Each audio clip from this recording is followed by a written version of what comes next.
my God, this actually worked. He's wearing Freddy Krueger's sweater. Get him out of here. Go away. Go away. Start over. I want to say that I know you squeezed me in, and honestly, it really means a lot to me. I appreciate your time. I know you're. Thank you for wanting to be squeezed. And so the other night, me and my wife watched The Call. I had a blast. That was real fun, cool, creepy little movie, especially like for the Halloween season. You know, started off. Right.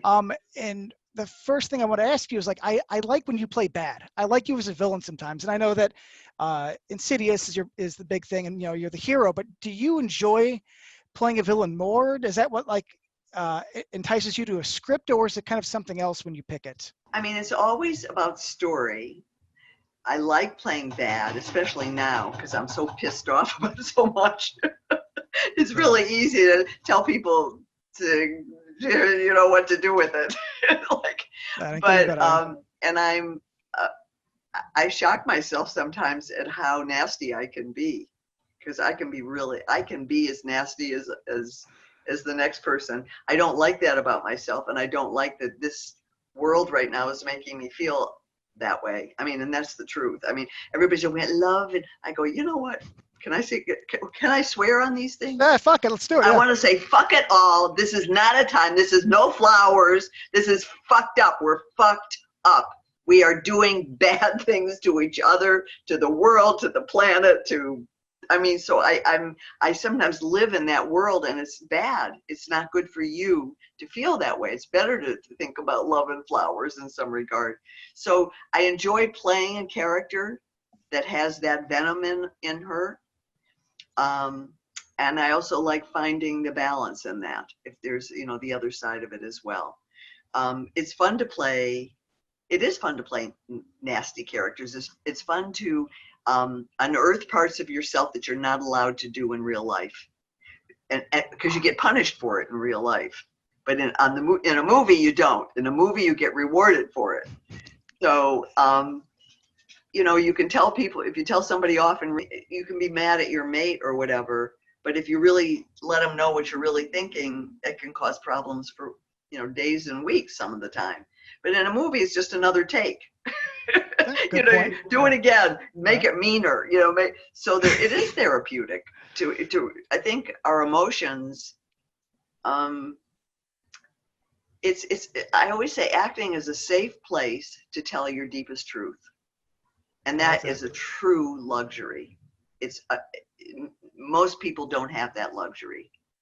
So playing Edith, who goes from being a kind person basically, and whose kindness is eroded by meanness of these kids who damage her with their anger and with their hatred.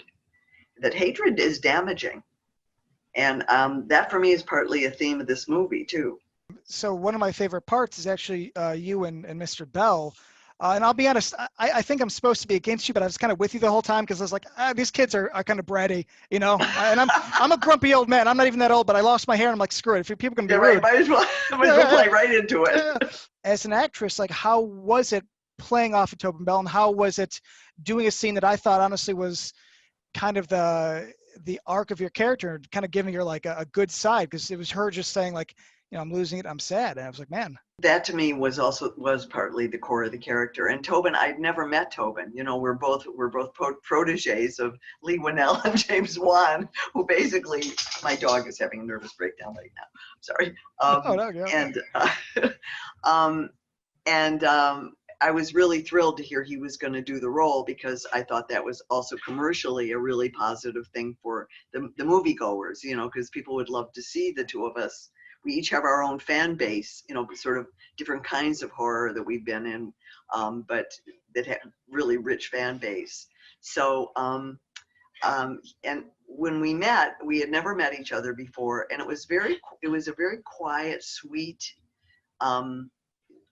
sort of meeting, but it was very much, we didn't chit chat, we didn't, hey, you know, it was none of this stuff. It was really quiet from the get-go, and which played into, I think, the gentleness of the scene, and he's got really that side, this really kind, gentle side, and he's also a very powerful very powerful when he chooses to be. And I thought those two elements really enriched the film tremendously. So I loved working with him.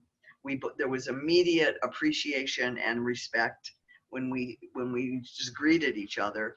And again, we really lived in the scene together. I trusted him 100%. And I think he felt the same about me. And so I think it really makes the movie richer. You're right, it sets her up.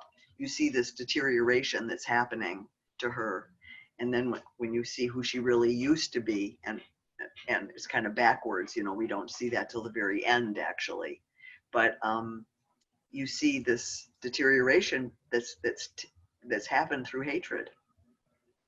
Yeah, no, I like I said, I absolutely loved it, and I really just kind of enjoyed that arc. And again, I tend to vote for the bad guys anyway in movies because I feel like half the time they're pretty justified, and especially in this one, I was like, yeah, I'm on your side. So, is there anything genre-wise that you wish you have done that you never did, or something you hope to still do that you have not yet done? Well, that's a hard question. I don't think I know the answer until the material appears. Again, it has to do with people. I mean, there are many directors. I'd love to work with Soderbergh. I'd love to work with I mean, there's directors I would love to work with. Wes Craven. I still miss him. We all miss him. Yeah. Yeah. So I'm attracted. Yeah, exactly. But I'm totally attracted to the other talent, I think, as well. David Cronenberg. I mean, these are people. Those are giants. They're like royalty to me when I think about it. So it would be wonderful to be invited to work with some directors like that. I mean, there's a whole bunch that I can't think of them off the top of my head.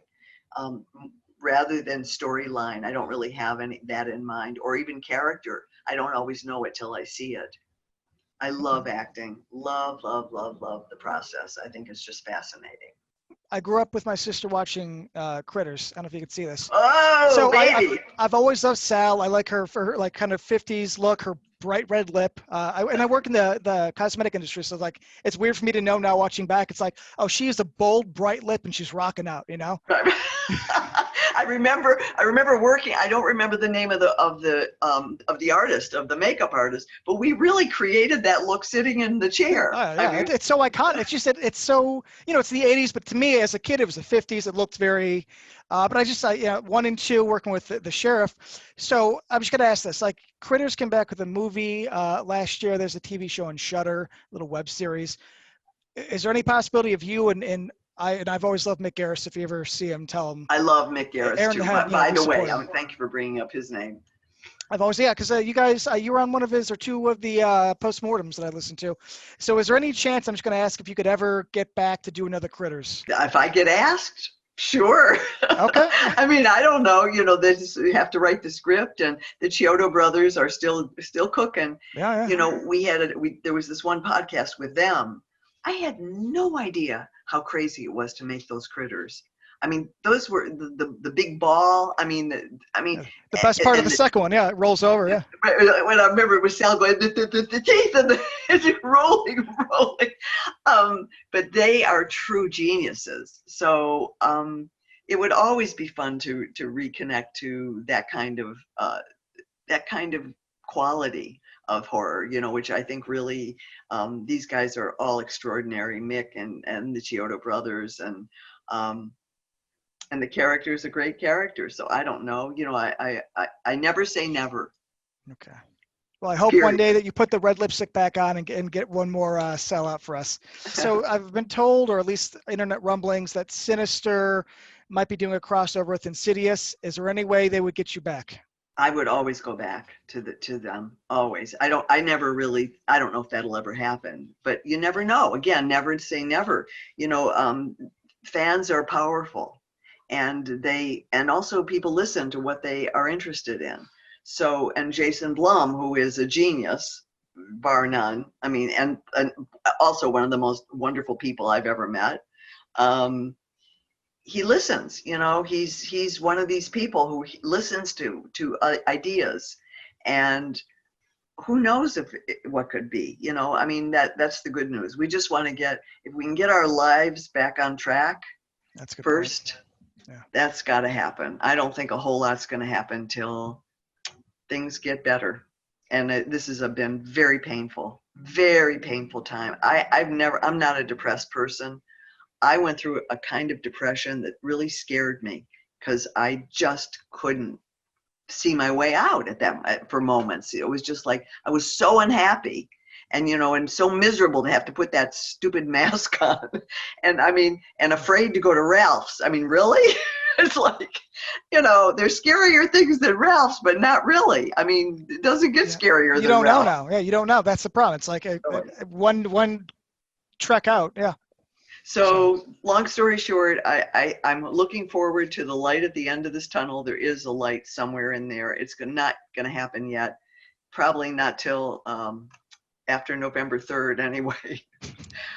Oh, God. All right. I know we're not supposed to do it, but I can't help it. So I'm looking forward. I'm looking forward. I love my life. I'm the luckiest among the lucky. I have something I love to do that I'm good at. My doggie is waiting for dinner. Oh my God, she's having a little nervous breakdown. You are, aren't you? I was going to say a dog and a job seems like a dog, a job, and a roof over your head seems pretty damn good to me. That's it, baby. You got everything you need, right? And some water. You were the best. We love you, and thank you so much thanks for wanting to interview me and of course, anytime. And enjoying the film, and let's hope for good things to come. My friend, take care of yourself and please be safe. Okay. Cheers, you too. Bye. Love and good health. We're all gonna suffer.